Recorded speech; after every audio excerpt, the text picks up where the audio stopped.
नमस्कार श्रोतागणों, मैं हूं आपकी स्टोरी टेलर रीत और आप सुन रहे हैं मेरी प्यारी सी स्टोरी जिसका नाम है स्टूपिड लव। तो पिछले पार्ट में हमने क्या देखा था जी। पिछले पार्ट में हमने देखा था कि रितिका ने अपने कुछ जज्बात जाहिर किए थे दामिनी के सामने और दामिनी और रितिका घर पर आ गए थे। तो अब देखते हैं उसके आगे। दामिनी को अवनी जो है वो उसके रूम में लेकर आती है। पीछे से हमने सिंघानी एक डॉक्टर के साथ आती है और कहती कि डॉक्टर दामिनी को चेक कीजिए। तो दामिनी कहती मम्मा क्या हुआ, मैं अच्छी खासी हूँ, मुझे कोई डॉक्टर की ज़रूरत नहीं। तो मिस सिंघानिया कहती वो डॉक्टर तय करेंगे, तुम नहीं, तुम लेट जाओ। तो फिर डॉक्टर आती है, उन्हें दामिनी को चेक करने लगती है। जैसे ही दामिनी के पैर को हाथ लगाती तो दामिनी बहुत ज़ोर से कहती आउच। तो मिस सिंघानिया कहती क्या हुआ दामिनी, क्या हुआ। तो डॉक्टर को कहती कुछ इमरजेंसी कुछ ज़्यादा तो नहीं लगी ना दामिनी को। तो कहती कुछ नहीं मैम, उसे थोड़ी मोच आ गई है, थोड़ी स्वेलिंग भी है, अगर 2-3 दिन आराम करेंगी। जैसे ही वो ये कहती दामिनी कहती व्हाट 2-3 दिन, मेरी बहुत इमरजेंसी मीटिंग है डॉक्टर और मैं कोई आराम नहीं करने वाली हूँ, तो आराम कर भी नहीं सकती हूँ। तो मिस सिंघानिया जो कहती है कि नहीं दामिनी 2-3 दिन आराम करेंगे, आप फिक्र मत कीजिए डॉक्टर, कुछ दवाइयाँ कुछ होगा और कुछ। तो डॉक्टर कहते हैं हाँ हाँ मैं लिख के दे दूँगी। और दामिनी की तरफ स्माइल करके कहती है तुम अभी भी बचपन की तरह ही करती हो दामिनी, रेस्ट करने के लिए बोलो और ज़िद करने लगती हो। तो मिस सिंघानिया और वो डॉक्टर हंसने लगती है। फिर डॉक्टर हंसी चली जाती है। मिस सिंघानिया दामिनी की तरफ देखती है और कहती है कि तुम पूरी पूरी पूरी टाइम आराम करोगी, समझे तुम। तो कहती मम्मा प्लीज़ मुझे बहुत अर्जेंट मीटिंग है, आपको पता है कितना काम पेंडिंग है। तो मिस सिंघानिया कहती कि नहीं, तुम रेस्ट करोगी और जब ठीक हो जाओगी तब पूरा काम करोगी, ओके। और अवनी की तरफ देखती है और कहती है अवनी इसकी जिम्मेदारी तुम्हारी होगी कि तुम्हारी बहन पूरी तरह रेस्ट करे। अवनी कहती जी मम्मा आप फिक्र मत कीजिए, दामिनी दी को मैं पूरी तरह रेस्ट करने के लिए ही कहूँगी, ओके, और मैं उन पर नज़र भी रखूँगी। तो दामिनी घूर घूर के अवनी की तरफ देखने लगती है। तो अवनी कहती है सॉरी मम्माज़ ऑर्डर, और दोनों ही हंसने लगते हैं, मिस सिंघानिया और अवनी। और फिर मिस सिंघानिया वहाँ से चली जाती है। तो दामिनी बैठती है और फिर कहती अवनी ठीक है यार, अभी तो लैपटॉप तो दे दो, मुझे कुछ काम करने तो दो। तो कहती नहीं मम्मा ने क्या कहा, आराम मतलब आराम, no mental stress, no physical stress, just rest. तो दामिनी कहती क्या यार तुम लोग भी। फिर वो बैठी रहती। अवनी कहती आप बैठिए मैं कुछ आपको लेकर आती हूँ। तो कहती ठीक है। तो फिर अवनी चली जाती है। तो दूसरी तरफ दिखाते रितिका जो है वो ऑफिस पहुँच गई थी। अब ऑफिस तो पहुँच गई थी, वो वेट कर रही थी दामिनी का, दामिनी कब आएगी। पर दामिनी ऑफिस नहीं आती। तो फिर रितिका दामिनी को कॉल लगाती है और कहती कि हेलो आप आई नहीं। तो दामिनी कहती हाँ ना, मैं तो आना चाहती थी लेकिन मम्मा ने मना कर दिया, डॉक्टर ने कहा है कि मुझे रेस्ट की ज़रूरत है। तो रितिका कहती क्या हुआ आपको, कुछ ज़्यादा तो नहीं होगा, कुछ मेजर तो नहीं होगा, फ्रैक्चर तो नहीं हो गया, आपका पैर ठीक तो है ना, आप चल तो पाओगे ना। तो दामिनी कहती वो बस करो, बस करो, तुम तो मम्मा से भी ज़्यादा बोल रही हो। मेरा पैर ठीक है, डॉक्टर ने कहा स्वेलिंग है, उसे जाने के लिए 2-3 दिन लगेंगे, इसलिए मुझे रेस्ट करने के लिए बोला है और कुछ नहीं, मैं ठीक हूँ, तुम इतना हाइपर मत हो। तो रितिका कहती है थैंक गॉड आप ठीक है। तो आप 2-3 दिन ऑफिस नहीं आएंगी फिर, वैसे मायूस बच्चों की तरह कह रही थी। दामिनी कहती है हाँ मैं अब 2 दिन नहीं आ सकती क्योंकि माँ ने मना किया है, तो सारा काम तुम्हें ही देखना पड़ेगा। तो रितिका कहती है कि ठीक है फिर आप आराम कीजिए, मैं आपसे बाद में बात करती हूँ। तो दामिनी कहती ओके बाय। तो ऐसा कह के वो फ़ोन रख देती है। हालांकि दोनों का भी मन नहीं था फ़ोन रखने का, लेकिन रख देते हैं। फिर रितिका कुछ सोचने लगती है और इधर दिखाते कि दामिनी जो है उसे अवनी जूस लेकर आती है और देती है और कहती लीजिए आपका ठंडा ठंडा जूस। तो दामिनी पीने लगती है। फिर दोनों बैठे बैठे दामिनी कहती कि यार अवनी मुझे बहुत बोर हो रहा है। तो अवनी कहती अच्छा तो कुछ करते हैं ना दी। तो दामिनी कहती क्या करेंगे। तो वो कहती कि एक काम करते हैं, रोशनी को कॉल लगाते पहले। तो दामिनी कहती ठीक है। तो रोशनी को कॉल लगाते, जैसे रोशनी को कॉल लगाते रोशनी पहले रिंग में ही फ़ोन उठा लेती है, बैठी हुई थी वो। तो दामिनी कहती अरे वाह तुमने आज तो पहले ही रिंग में फ़ोन उठा लिया। तो रोशनी कहती हाँ ना, मैं आपको बहुत याद कर रही थी, इसलिए मैं आपको अभी फ़ोन ही करने वाली थी। दामिनी कहती ओ तुम हमें मिस कर रही थी। तो लड़कों को छोड़ के हमें कब मिस करने लगी। तो रोशनी कहती क्या दी आप भी। तो दामिनी कहती तो कैसा चल रहा है तुम्हारा कैंप। तो वो कहती अच्छा चल रहा है मैं दी, अच्छी जगह है। तो अपनी कहती सिर्फ जगह अच्छी है या लोग अच्छे हैं। तो रोशनी कहती लोग भी अच्छे हैं, शायद बहुत अच्छे हैं। तो दामिनी और अपनी जो है वो एक दूसरे की तरफ देखने लगते हैं। फिर कहते हैं कौन तुम्हें ज़्यादा अच्छे लगने लगा है वैसे। तो रोशनी कहती कि दी मुझे आप दोनों से कुछ पूछना है, पूछूं। तो कहते आप पूछो। तो वो कहते कि वो दी अगर कोई इंसान हमें कुछ दिनों में ही बहुत ज़्यादा पसंद आने लगे तो क्या करना चाहिए।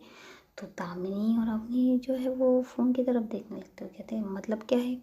तो रोशनी कहती कि वो क्या है ना दी, अगर कोई इंसान अचानक से हमसे टकरा जाए और फिर वो हमें मतलब अच्छा लगने लगे, उसका साथ अच्छा लगने लगे और ऐसा लगे कि हमें उसके साथ ही रहना चाहिए, तो क्या लगता है आपको क्या होता है, मतलब क्या कह सकते हैं हम इसे। तो जैसे वो ये कह रही थी तो जो अपनी है उसके माइंड में समायरा और दामिनी के माइंड में ऋतिका आ जाती है। दोनों ही उन दोनों के बारे में सोच के प्यार से स्माइल करने लगते। तो वहाँ से दूसरी तरफ से रोशनी कहती बोलिए ना दी, आप कुछ कह नहीं रही हो। तभी वो दोनों होश में आते और कहते कि नहीं कुछ नहीं कहते उसे। तो रोशनी कहती क्या कुछ नहीं कहते। तो अवनी कहती हाँ कुछ नहीं कहते, और वैसे भी बच्चों को इन सारी बातों के बारे में सोचना नहीं चाहिए। तो रोशनी कहती क्या बच्चे, कौन है यहाँ पे बच्चा। मैं बच्ची नहीं हूँ, हाँ आप दोनों हो सकते हैं। तो ऋतिका तो रोशनी की बातें सुनकर दामिनी कहती व्हाट, हम लोग बच्चे दिखते तुम्हें। तो रोशनी कहती दी आप नहीं। तो अवनी कहती है मैं तुम्हें बच्ची दिखती हूँ। रोशनी कहती नहीं मैं ही बच्ची हूँ, और सच में बच्चों को इस बारे में नहीं सोचना चाहिए और बड़ों से तो पूछना भी नहीं चाहिए। तो फिर वो थोड़ी बातें ऐसी ही होती है और फिर रोशनी फ़ोन रख देती है। फिर फ़ोन रखती तो अपनी और दामिनी एक दूसरे की तरफ देखने लगते और कहते हैं स्माइल करके बच्ची है सच में। तो दोनों ही ऐसे थोड़ा सा, हाँ वो दोनों को रोशनी का सवाल सुन के कुछ तो दिमाग में चल रहा था। तो अपनी कहती ठीक है फिर दी आप आराम कीजिए मैं आती हूँ। तो दामिनी कहती हाँ जाओ। तो चली जाती। तो अपनी जैसे बाहर आती वो पहले समारा को फ़ोन लगाती है। तो समारा फ़ोन उठाती कहती क्या हुआ अपनी। तो अपनी कहती कहा तुम सवेरे से मुझे दिखी नहीं। तो समारा कहते अरे मैंने कहा ना मुझे कुछ काम है तो मैं वो काम करने आई हूँ। तो अपनी कहती ऐसा कौन सा काम है जो तुम इतनी देर से बाहर हो। तो कहती अरे बहुत इम्पोर्टेंट काम था नहीं ना, तुम्हें पता है मैं बाहर तो नहीं आती हूँ। तो अपनी कहती ठीक है तो घर पर कब तक आओगी। तो कहे समारा कहती वो एक्चुअली देखेंगे मैं कब तक आ पाती हूँ, और अगर लेट हुआ तो मैं तुम्हें कॉल कर दूँगी। तो अपनी कहती ठीक है। तो फिर फ़ोन रख देती और समारा जो है उसके हाथ में एक लेटर था। अब लेटर देख के वो स्माइल कर रही थी और कहती कि बहुत जल्द ये सब ख़त्म होने वाला है अपनी, और फिर मैं तुम्हें सब कुछ सच सच बता दूँगी। आई होप सो तुम मुझे माफ़ कर दो मेरे एक झूठ के लिए। और फिर वो लेटर लेकर जा रही थी। अब दूसरी तरफ दिखाते दामिनी, दोपहर हो गई थी। दामिनी को बैठे बैठे बहुत बोर हुआ था, क्योंकि अब भाई वो लड़की जो हमेशा बिजनेस करती है वो घर पे बैठ के क्या करेंगी। तो वो बहुत बोर हो रही थी और ना मतलब ऐसे बैठी हुई थी। तभी क्या होता है वो सोच रही थी कि अभी ऑफिस में होती तो क्या करती, ऑफिस में सब लोग क्या कर रहे होंगे, ऋतिका क्या कर रही होंगी। और तभी डोर पे नॉक होता है। तो डोर की तरफ देखती तो सामने फ्लावर ये रख खड़े मतलब हाथ में पकड़े हुए एक इंसान खड़ा था। तो कहती फ्लावर्स। तो वो फ्लावर्स हटा कर ऋतिका कहती जी हाँ खूबसूरत सी लड़की के लिए खूबसूरत से फ्लावर। तो ऋतिका और फ्लावर्स को देख के दामिनी के चेहरे पे स्माइल आ जाती है। वो कहती तुम यहाँ क्या कर रही हो। तो ऋतिका कहती कुछ नहीं आपसे मिलने आई हूँ। तो दामिनी कहती ऑफिस में इतना काम है और तुम यहाँ क्या कर रही हो। तो ऋतिका कहती ऑफिस का काम मेरा नहीं है ना। तो दामिनी उसे देखने लगती है घूर के कि मतलब क्या है। तो ऋतिका कहती है मतलब ये कि मैं आपकी पर्सनल बॉडीगार्ड हूँ। तो या पर्सनल असिस्टेंट कह लीजिए। तो आप चाहोगी वही रितिका रहेंगी, और रितिका कभी भी दामिनी को छोड़ के कहीं नहीं रह सकती। तो दामिनी कहती सच में मैं जहाँ रहूँगी, जैसे रहूँगी तो मेरे साथ रहोगी?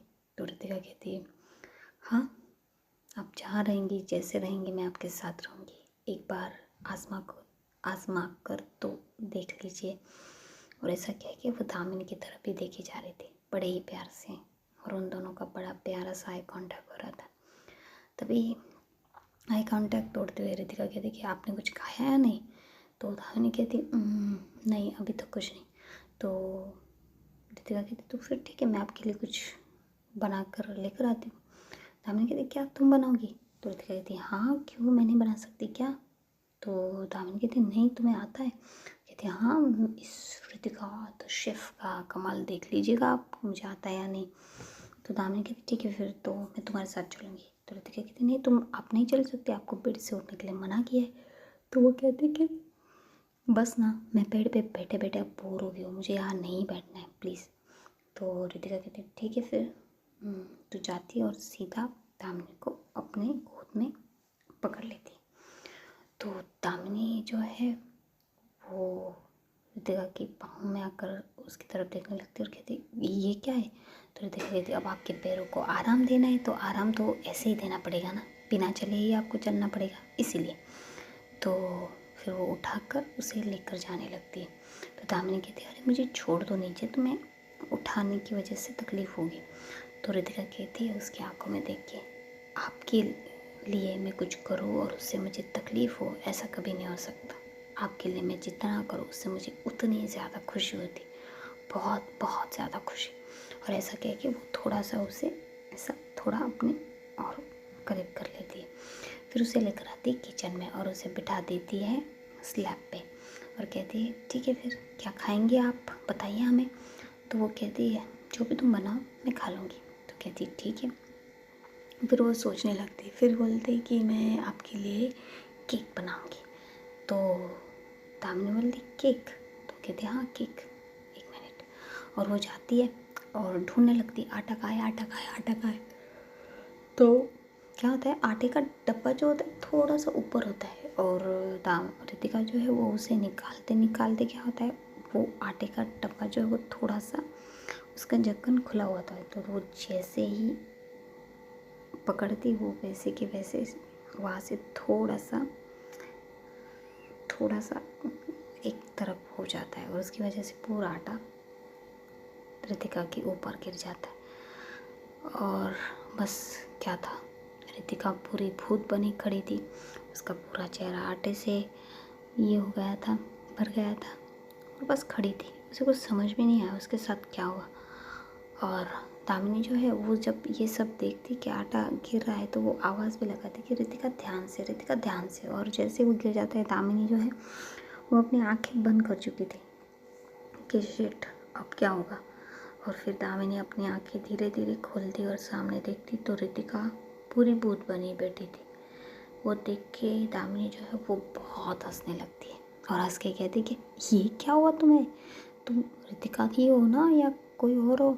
तो जो रितिका है वो ऐसे अपने मुंह से करके आटा जो है वो बाहर की तरफ ये करती है और कहती कि एक तो मेरी हालत देखिए और आप हंस रही है मुझ पे। तो कहती तो क्या करूँ, इधर आओ, इधर आओ, आओ आओ इधर आओ। तो रितिका जो है वो ऐसे ही चल चल के फिर दामिनी के पास चल जाती है और कहती है ओ सब आटा तुमने अपने ऊपर गिरा लिया, बहुत बुरा हुआ तुम्हारे। तो रितिका कहती आप मुझे छेड़ रही हो? तो दामिनी कहती नहीं बिल्कुल नहीं, रुको 2 मिनट। और दामिनी जो है वो एक रुमाल लेती है और ऐसे साफ़ करने लगी। वो जैसे ही साफ़ कर रही थी ना, वो पहले क्या करती है, रितिका के आइज़ को साफ़ करती है, फिर उसके फोरहेड को, फिर उसके चिक्स को ऐसे साफ़ कर रही होती। और साफ़ करते करते क्या होता है, वो उसकी जो हाथ था, एक हाथ उससे उसने रितिका की नेक को ग्रैब किया था, दूसरे हाथ से साफ़ कर रही थी। तो उस वक्त जो है वो दोनों एक दूसरे के इतने करीब आ जाते, इतने करीब आ जाते हैं कि मानो बस एक दूसरे की आंखों में खो जाते हैं। तो रितिका जो है वो क्या करती है, उसके हाथों को दामिनी के कमर के पास लेकर जाती दोनों, और उसे अपनी बाहों में ऐसे पकड़ लेती। और रितिका को दामिनी ने अपने एक हाथ से ग्रैब किया हुआ था ये नेक को, और जो है वो दूसरे हाथों से उसे क्लीन कर रही थी। तो उनकी पोजीशन ऐसी थी कि वो हक के पोजीशन में थे और दामिनी उसे क्लीन कर रही थी। तो क्लीन करते करते वो 2 मिनट रुक जाती है, क्योंकि वो कहा ना मैंने, वो दोनों अपनी एक दूसरे की आंखों में खो जाते। और फिर क्या था, बस अब इन दोनों का खोना मतलब क्या होता है आपको तो पता ही है। ये दोनों एक दूसरे की आंखों में देखते देखते एक दूसरे के करीब आ रहे थे, और करीब आकर वो बस एक दूसरे के चेहरे का जो फासला है वो कम करने ही वाले थे, तभी वहाँ अवनी आ जाती है। और अवनी के आने की वजह से क्या होता है, उसके आहट से ही दामिनी जो है रितिका को पीछे ढकेल देती है, और दामिनी रितिका जो है वो फिर से नीचे फ्लोर पे गिर जाती है। और जैसे ही गिर जाती है तो उसकी मतलब थोड़ी चीख निकल जाती है कि आ। तो अवनी आती और देखती है, और क्या रितिका जो है वो फ्लोर पे गिरी हुई है, दामिनी स्लैब पे बैठी हुई। तो कहती क्या हुआ आपको, क्या हुआ। तो ऐसा कह के वो रितिका को उठाती है, और रितिका जो है फिर वो दामिनी की तरफ देखने लगती है। और दामिनी जो है वो अपनी नजरें चुरा रही थी, क्योंकि उसने तो रितिका को अपने आप से दूर किया था। और ऐसे किया था, आपको पता चल गया कैसे किया था। तो रितिका कहती कुछ नहीं, वो मेरा थोड़ा पैर फिसल गया। तो अवनी कहती ये क्या है। तो वो कहती कुछ नहीं, मैं केक बना रही थी तो इसकी वजह से। तो अवनी जो है वो हंसने लगती है, और दामिनी भी हंसने लगती है, क्योंकि रितिका का पूरा आटा तो क्लीन नहीं हुआ था, थोड़ा बहुत ही किया था, और उसमें थोड़ा सा क्लोजी मोमेंट आया था जिसको दामिनी ने ख़राब कर दिया था। अवनी ने भी शायद अवनी की वजह से ही हुआ था वो। तो अवनी कहती है ओह अच्छा, और मैं तो ये कहने आई थी कि दी मुझे थोड़ा बाहर जाना है, मुझे थोड़ा काम है, तो मैं बाहर जाऊँ। तो रितिका कहती हाँ हाँ आप जाइए, मैं हूँ ना दामिनी जी का ख्याल रखने के लिए। तो उन्हें कहती oh thank you very much Ritika, मैं आती हूँ। तो रितिका कहती हाँ जी ज़रूर। फिर वो चली जाती है। फिर रितिका जो है वो दामिनी के पास आ जाती है। अब उसने क्या किया था, दामिनी के पास दोनों अपने हाथ रख लिए थे और दामिनी को इंटरलॉक कर दिया था। और रितिका कहती ये क्या था। तो दामिनी कहती क्या था। तो कहते कि आपने मुझे कितने ज़ोर से गिरा दिया आपको पता है। तो दामिनी कहती कि हाँ तो हम अवनी आ गई थी और हम दोनों। तो रितिका कहती हम दोनों क्या। तो कहते कि हम दोनों किस पोजीशन में खड़े थे तुम्हें पता भी है। अवनी क्या समझ लेती। तो रितिका कहती समझ लेती तो समझ लेती, मुझे कोई फ़र्क नहीं पड़ता। तो दामिनी उसकी तरफ देखने लगती और कहती कि फ़र्क नहीं पड़ता मतलब। तो रितिका कहती कि अच्छा होता ना वो हम दोनों को देख लेती, फिर ये बाद में सिंघानिया तक पहुंच जाती। तो दामिनी कहती कि तो क्या। तो रितिका कहती अगर बाद में सिंघानिया तक पहुंच जाती तो फिर हम दोनों का कुछ तो होता ना। तो दामिनी उसे घूर घूर के देखने लगती और कहती क्या होता हम दोनों का। तो रितिका कहती उसके पास आती है और उसके नोज़ पर अपनी नोज़ को थोड़ा सा रब करती है और कहती है जैसे कि आपको समझ में नहीं आ रहा है कि हम दोनों का क्या होता फिर। तो रितिका जो है इतने क्लोज आ गई थी दामिनी की कि दामिनी की जो सांसें वो ठहर गई थी, उसको समझ में नहीं आ रहा था। तो वो जो है वो धीरे से कहती कि वो मैं कह रही थी कि। तो रितिका कहती है आप हड़बड़ा क्यों रही है, आप सीधे सीधे कहिए आप क्या कहना चाहती है। तो दामिनी जो है वो कहती कि तुम्हें नहीं लगता कि तुम्हें केक बनाने पे ध्यान देना चाहिए।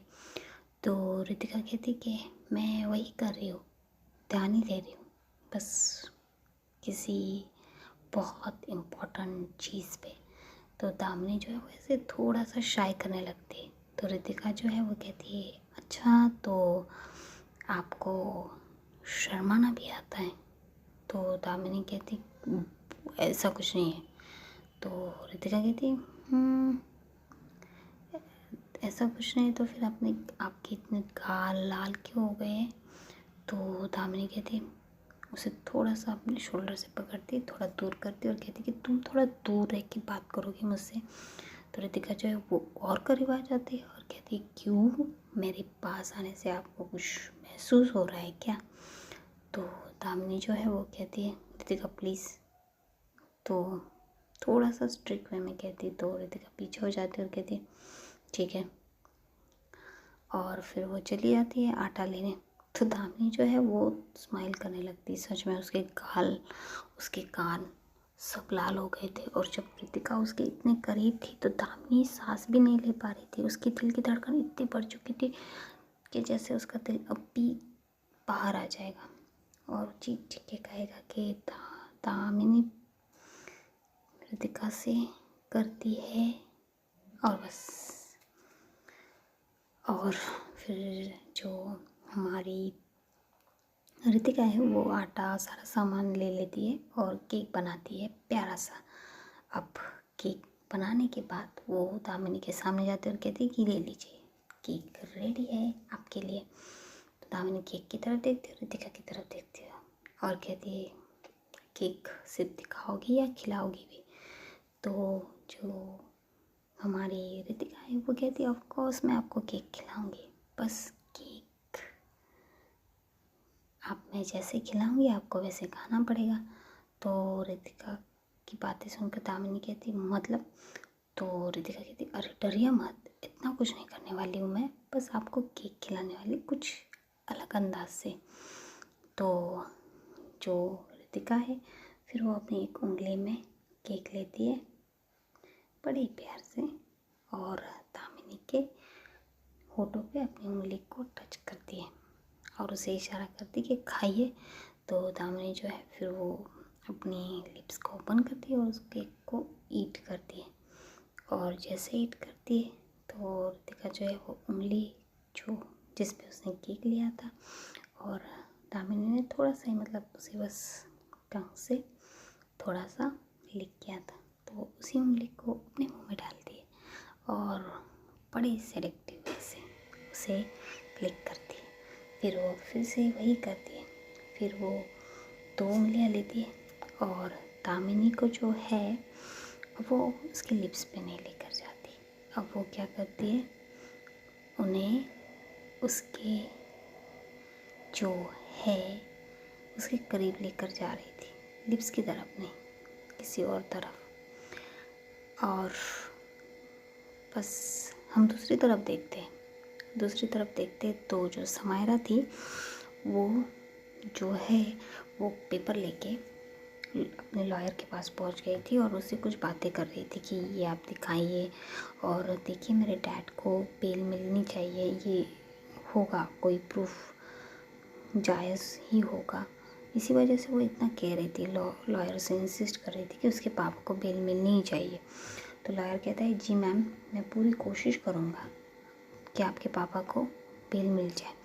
फिर वो जो पेपर होता है वो जज के पास लेकर जाता है और जज साहब से ये दरख्वास्त करता है कि जो मिस्टर रॉय है उन्हें बेल दी जाए।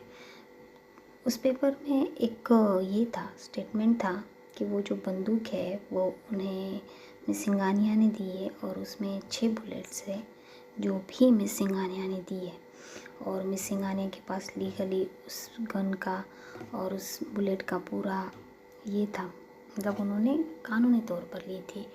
और अगर वो 6 बुलेट और गन उन्होंने उन्हें दी थी और वही 6 बुलेट और गन जो है वहाँ से वैसे की वैसे मिली है। हाँ, हालांकि वो बुलेट जो मिली है खूनी के बॉडी में से वो सेम है, पर फिर भी अगर उनके पास 6 ही बुलेट है तो ये बुलेट कैसे उनकी हो सकती है? अब सामने वाले जो लॉयर हैं साहब, उन्होंने कहा था कि एक्स्ट्रा बुलेट हो सकती है, उससे मारा गया होगा, लेकिन फिर भी ये साबित नहीं होता कि वो बुलेट इन्हीं की है, क्योंकि इनके पास लीगली 6 बुलेट का परमिशन है और वो 6 की 6 बुलेट उनके पास है। तो ऐसा भी नहीं है कि उन्होंने मारा नहीं है या ऐसा भी नहीं है कि उन्होंने मारा है, क्योंकि मारने के लिए बस एक ही प्रूफ था, वो बुलेट जो गन की सेम थी। बाकी कोई बुलेट के अलावा कोई प्रूफ था ही नहीं। और इनकी तो 6 की 6 बुलेट मिली थी और इनके पास सिर्फ 6 बुलेट को ही इन्होंने बाय किया था, तो 7वीं बुलेट तो बाय हो नहीं सकती थी। ऐसे ही कुछ आर्ग्यूमेंट करके जज साहब के सामने फिर आखिर में जज साहब बोलते कि ठीक है, इनकी बेल तो हम दे देंगे इन्हें, पर इन्हें मुंबई से बाहर जाने की परमिशन नहीं होगी। तो लॉयर कहते कि जी सर, हम इन्हें मुंबई से बाहर नहीं जाने देंगे, लेकिन प्लीज़ आप इन्हें बेल दे दीजिए, क्योंकि इनकी हेल्थ कंडीशन भी अच्छी नहीं है और एज वाइज और बहुत सारी चीज़ें जिनकी वजह से ये सेल में नहीं रह सकते, सरवाइव नहीं कर सकते। तो प्लीज़ आप इन्हें दे दीजिए बेल। तो जज साहब फिर कन्विंस हो जाते हैं और उन्हें बेल ग्रांटेड कर देते हैं, उनके इस बिना पे कि हाँ, हो सकता है कि वहाँ कोई और भी होगा जिसने ये गोली चलाई होगी मिस्टर रॉय के अलावा, तो इसलिए उन्हें बेल दी जाती है और मिस्टर रॉय को बेल ग्रांटेड हो जाती है। और फिर ये दिखाते हैं कि समायरा जो है वो अपने पापा के पास जाती है और कहती है कि पापा चलिए, आपको मैं घर ले जाने के लिए आई हूँ। और तो देखेंगे कि केक खाने के तरीके और क्या क्या है, और समारा जो है वो पेपर कहाँ से लेकर आई है, ये प्रूफ कहाँ से लेकर आई है और कैसे लेकर आई है। तो देखते रहिए हमारी प्यारी सी स्टोरी जिसका नाम है स्टूपिड लव, और इसे लाइक कीजिए, सब्सक्राइब कीजिए, कमेंट कीजिए। धन्यवाद।